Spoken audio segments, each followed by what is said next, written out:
Make meat like this next time. Easy, fast and simply delicious. For this recipe, I'll start by cutting 3 medium potatoes into cubes. I will also cut half a green pepper. Cut into slices like this. Cut an onion into cubes, and people are already commenting to me from which city you are watching us, and I will send a super special hug to each one of you who is commenting. I am now going to cut a tomato also into cubes.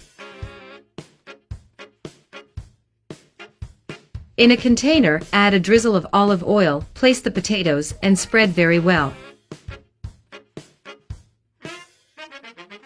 Add 500 grams of meat over the potatoes, and spread again.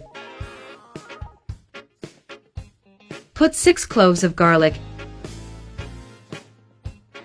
and add our green pepper,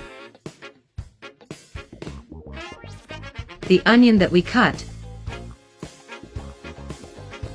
and also the diced tomato.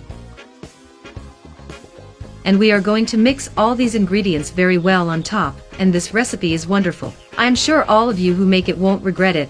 I'll add here a spoon of sweet paprika, a spoon of black pepper,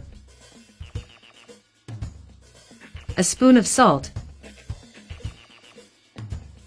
a spoon of olive oil,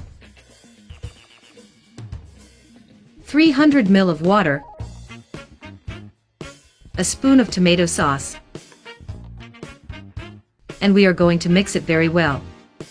And today, I'm going to send a big hug to Adam from Rhode Island.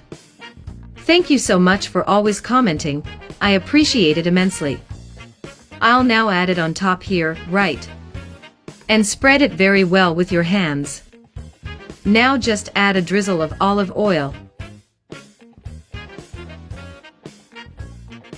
Put aluminum foil on top, close it very well, and take it in a preheated oven at 356 degrees for 50 minutes, and our meal is ready, and it's a wonderful recipe. I'm sure you all will love it. This recipe is perfect for a perfect lunch or dinner. So if you liked it, share it, and until next time. Goodbye.